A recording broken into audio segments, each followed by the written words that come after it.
राज्यातील सेवानिवृत्त पोलीस बांधवांच्या प्रलंबित मागण्यांसाठी आझाद मैदान मुंबई येथे भव्य निवेदन आंदोलन। बहुत बढ़िया झाले मुंबई आझाद मैदान निवेदन आंदोलन। माननीय रीचा बागला मॅडम प्रधान सचिव वित्त विभाग व माननीय रस्तोगी मॅडम प्रधान सचिव गृह विभाग यांच्याशी काल निवेदन। आंदोलक शिष्टमंडळाशी झालेली चर्चा मी त्याची साक्षीदार आहे। दोन्ही सचिव मॅडमच्या अगाध ज्ञानाचे महाराष्ट्रभरातील प्रत्येक खात्याची मानसिकतेची माहितीचा संग्रह, त्यांना आलेले अनुभव, दिलखुलास चर्चा अचंबित करणारी आहे। विशेषतः माननीय रस्तोगी मॅडम या गृह विभागाच्या सचिव आहेत, याचा रास्त अभिमान वाटावा असे उच्च विचार, व्यक्तिमत्व, तळागाळातील माहितीचे भांडार आणि अनुभवाचेही भांडार आहेत। माननीय अध्यक्ष संपतराव जाधव आणि शिष्टमंडळ यांची दोन्ही सचिवांशी निवेदन मागणी पत्रान्वये झालेल्या प्रदीर्घ चर्चेत दिसून आली। नक्कीच वित्त विभागाशी पुनर्चर्चा होऊन वित्त विभाग हायकोर्ट रेप्युटेशन अवमान याचिका निकाल दरम्यान पॉझिटिव्ह मोडमध्ये अहवाल देणारी अशी खात्री वाटली। सर्व 9 मागण्यांवर साधक बाधक चर्चा झाली। दोन्ही सचिवांचे खूप खूप धन्यवाद।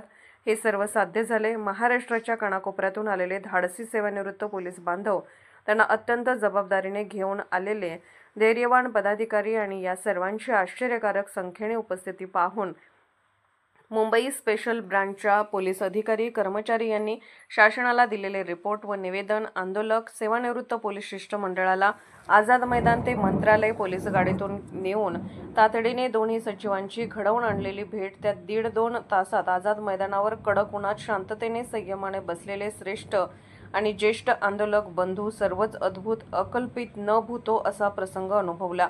हे श्रेय सेवानिवृत्तांच्या प्रचंड उपस्थितीला दोन्ही सचिव, मुंबई स्पेशल ब्रांच पोलीस उपस्थितीत सेवानिवृत्त पोलीस बांधव, नियोजन टीम सर्वांचे मनोमन कौतुक आणि खूप खूप अभिनंदन। मीनाक्षीताई पेठे। नवीन कर्मचाऱ्यांना आम्ही त्या प्रकारचं मार्गदर्शन करण्यासाठी आम्ही त्या संबंधित सीआयशी कॉन्टॅक्ट करणार आहे। पोलीस दल हे महाराष्ट्राचं भक्कम व्हायला पाहिजे। बॉबी पोलीस जसं आपला आहे याचा त्याप्रमाणे लंडनचा ना बॉबी, तर त्याप्रमाणे आपला मुंबई पोलीस म्हटलं की मला त्याला जर कोणी काय बोललं, वैयक्तिक बोला तुम्ही, परंतु आमच्या आया बहिणीवरती मंत्र्यांनी कोणी बोलू नये। आमच्या मागण्या यांनी वेळेत सोडवाव्यात आणि नुसतं ढकलचं काम आम्हाला नको आहे। नसेल तर प्रत्येक जिल्ह्यामध्ये आम्ही मुख्यमंत्र्यांना काळ्या फिती किंवा उपमुख्यमंत्र्यांना किंवा गृहमंत्र्यांना काळ्या फिती दाखवणार नाही, पण निवेदन भेटी द्या, निवेदनासाठी भेट द्या, मुख्यमंत्री साहेब आमचं निवेदन घ्या असं म्हणणार आहे। लाजणारच आहे ना, लोक म्हणतील की अरे हे रस्त्यावर उतरायला लागले आणि कोणतं पोलीस। सर्वसामान्य माणसाला जर न्याय मिळायचा असेल, आम्हाला मिळेल, आम्हाला माहिती आहे अर्ज भानगडी कसं करायचं, मुख्यमंत्री कधी येणार आहेत, कोणत्या दौऱ्यावर येणार आहेत। यांनी काय करायचंय, पत्र घ्यायचं, लगेच घ्यायचं, पिएकडे द्यायचं। लोकांना वाटतं मी दादा बरोबर फोटो काढला, मी मुख्यमंत्र्याबरोबर फोटो काढला, मी एकनाथ शिंदे साहेब बरोबर फोटो काढला। तुमचं पत्र दुसऱ्याच दिवशी कचऱ्यात गेलेले। आमची रिपील संपली, आमचे लेटर पॅड संपले या सगळ्या सदस्यांचे, अध्यक्षांचे, तरी यांनी आम्हाला भेटीला बोलवलेलं नाही।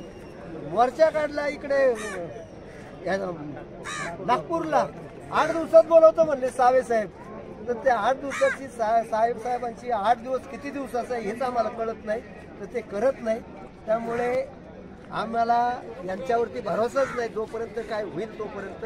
तो नसेल तर आम्ही न्यायाने जिंकणारी मंडळी आहोत। आजपर्यंत आम्ही 2 लढे जिंकलेले आहेत। जुलै महिन्याचा 3रा लढा जिंकलेला आहे। 22-30 PSI परीक्षेचाही लढा जिंकलेला आहे। एकही मॅटर हारलेलो नाही। इथून पुढे आम्ही 8 तासाच्या नोकरीचा महत्त्वाचा मुद्दा घेतलाय, 12 तास नोकरीच नाही आम्हाला माहिती अधिकारात मिळाली, मग 4 तास आमचा ओव्हरटाईम होते, ओव्हरटाईमचे पैसे मिळालेच पाहिजे। रोगलेल्या रजेचा, अर्जित रजेचा फरक हा 7व्या वेतन आयोगाप्रमाणे मिळालाच पाहिजे। 10-20-30 अंतर्गत 1-14ची वेतन श्रेणी मिळालीच पाहिजे।